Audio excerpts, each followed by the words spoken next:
Welcome to the Survivor Fans Podcast. I'm Joanne. And I'm Stacy. We're here with Sunday from Survivor Millennials versus Gen X. Hi, Sunday. Thanks for speaking with us today. Oh, thank you. It's fun to actually talk to you in person here. Tell us how you were chosen to be on Survivor. I actually applied twice. First time with my son for Blood versus Water. Mm-hmm. And the second time I sent one in and I got the call back. I think a lot of it had to do with the fact that I was a breast cancer survivor and then also that I worked with young adults, which of course at the time I had no idea, what the theme would be, but I think that really helped me get on the show. So what did you do to prepare once you found out you were going to be on? Well, I started working out like crazy. I went off caffeine. I knew that would be a problem. And I started eating less so I would get used to what it felt like to be hungry. I didn't really have a lot of time. I mean, once I found out, we left within a couple of weeks, but just hoping I'd be on the show, I just started getting ready as soon as I came back from casting. Tell us more about what it was like for you and Jeff to get time together on the loved ones visit, and how long did he get to stay with you? He got to stay almost 3 hours, and just the fact that he got to come back and see our camp, which doesn't always happen, was so cool that I could show him, visually he could picture where I was sleeping and meet everybody and all that. But beyond that, the fact that it's like you're with people 24/7, but at the same time you feel alone. And to be with someone that makes you feel not alone and that you can trust 100%, because you can't trust anybody 100% in Survivor. Just to have that respite for a couple of hours was like I needed it emotionally and physically and everything. It meant a lot to me. It's making me cry right now. Oh. Well, that's a special time. It would be for me if the situations were reversed. Yeah. What was your favorite challenge in the game and why? My favorite challenge was the one that's called the Ocean, when we climbed up the cargo net and jumped off and grabbed a key. It was pretty early on. Mm-hmm. And the reason was we had been keeping track of the days, and that particular day was the 4-year anniversary of the day I was diagnosed with breast cancer. So to think about the fact that I got diagnosed and fast forward 4 years and I'm competing in Immunity Challenge on Survivor and we won, that'll be like a memory that now I can have on that day of April 11th the rest of my life instead of just the diagnosis. That's awesome. That was huge for me, yeah. So you seemed close with Jay. Did you ever tell him that everybody knew he had an idol? I'm sure we had that conversation at some point. He was pretty aware people knew. I was trying to give him information on when to play it and when not to. So, we didn't see it very much on air, but we did have a tight relationship, and I was trying to stick with him as long as I could before, there was going to be a time where he had to be voted out. But for a while, that was helping me. So I tried to keep that relationship intact, because you never know when you're going to need a relationship. Right. Like, for me, my goal is to make a relationship with every single person, because you don't know at what point in the game you're going to need to lean on that person or pull them in for a vote or, anything. So, what were your favorite reward moments? Well, definitely, they were all amazing, but the helicopter ride was amazing because my dream after getting on Survivor was to win the helicopter ride on Survivor. I've never been on one, and to me, to do it on Survivor would have just been awesome. And then when we won, I would not turn around and look at Adam, because in my mind I'm like, don't take my reward, And the cool thing about that was everyone else was so happy for me, because I'd been talking about wanting the helicopter ride since the beginning of the game.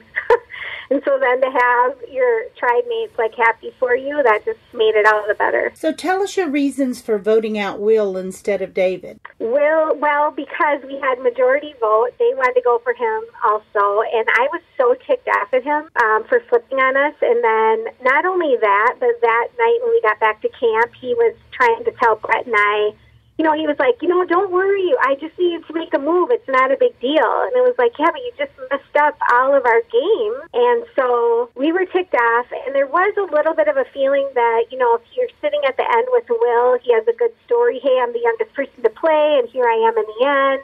And just a combination of those things. We just, in hindsight, we probably should have went for David that vote, but everyone was on board with going for it, so we did. Why did you cast your vote at the last tribal council for Jay?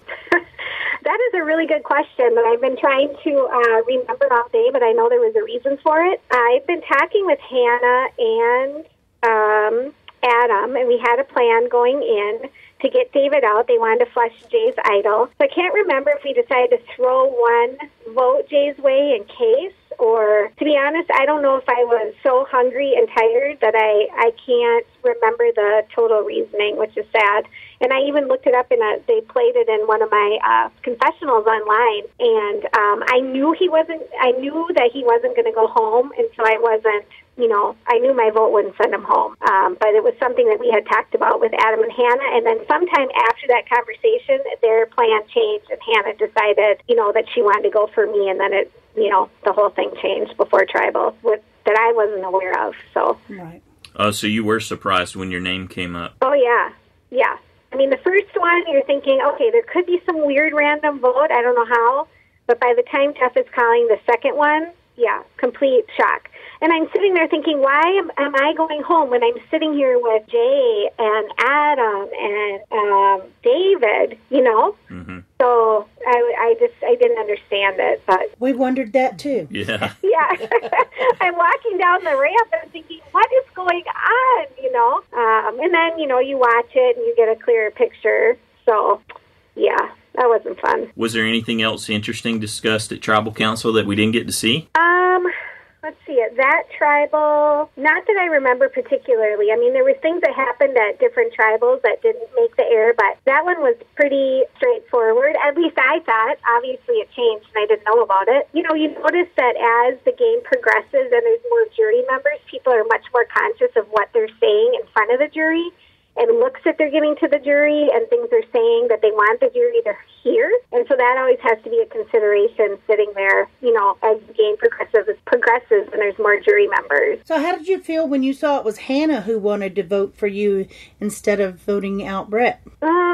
I already knew that it was her after the fact, but I was frustrated with her reasoning because obviously she's calling me a goat, and I know that I'm not, and I made moves in the game, and I played my game the way, with my skill set. So that was frustrating to me, but, she was playing hard, and she was trying to advance herself in the game. Early on in the game, like from Ikabula, we had a really tight bond. And then after the first couple of votes after the merge, I could tell something had changed and she had kind of flipped sides. So our relationship had kind of changed by that point already.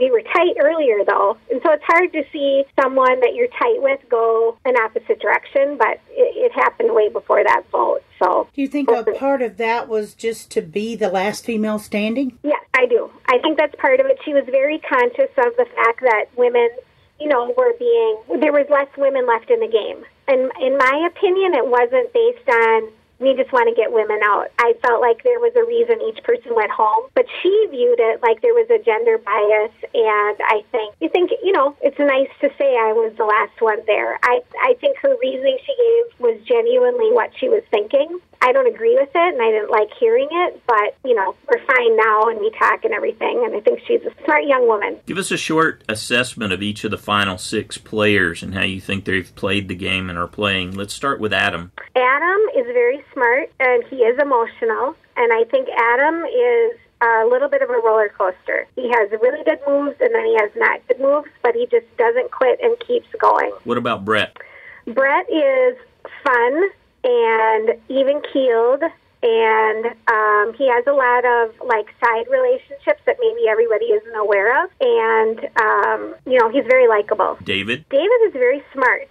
David is enduring, and David has a knack for getting people to be really loyal to him. Once you're connected with David, it's almost like there's just a high level of loyalty to him, and that's kudos to him and his, social game. Anything else to add about Hannah? Hannah, I think, is playing really hard. Hannah really is smart. She really thought about, votes and numbers and people and alliances, and I'm really proud of her. How about Jay? Jay is very charismatic. He's very likable. I really like him. I have a little special place in my heart for Jay. I think it's wonderful that he's taking care of his mom. I think he's very gutsy. The time that he hasn't played his idol, where if you're watching it, you think that he should have. So, I really think he's got that underdog story. And what about Ken?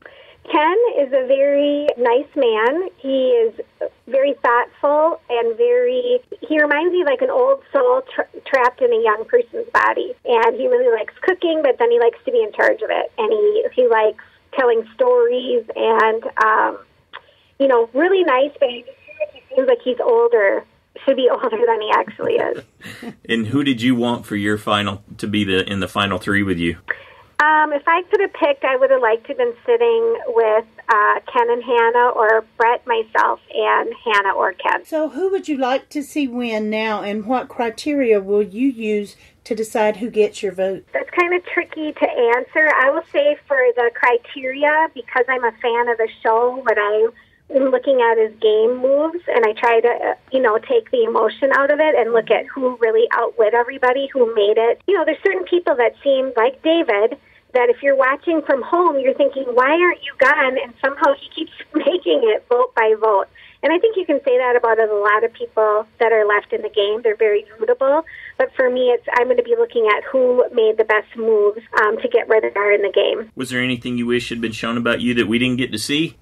Yeah, I think, the majority of my strategy wasn't necessarily shown. I was making decisions with people.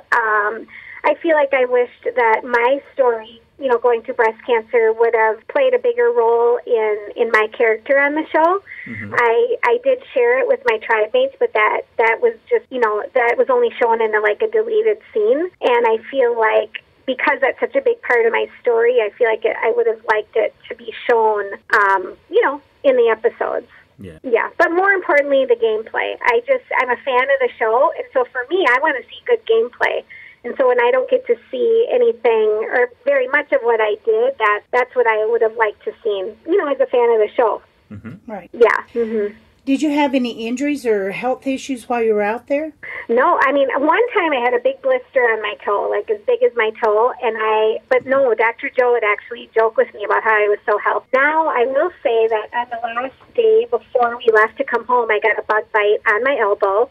By the time I got home from Fiji, my elbow was completely swollen, and 2 days later I ended up in the hospital septic, and I was in the hospital for a week and had 2 surgeries on my elbow to remove staph infection. Oh, wow. But that didn't happen until after the game. That was literally an hour before we left to come home. Little gift from Fiji. Yeah. It's a Fiji injury, not a Survivor injury. How has your view of Survivor changed after this experience? I would say I didn't realize how hard it would be mentally and emotionally when you actually have relationships with people. So I felt like the living aspect of it wasn't, to me that bad. I just didn't realize how mentally and emotionally exhausting it would be.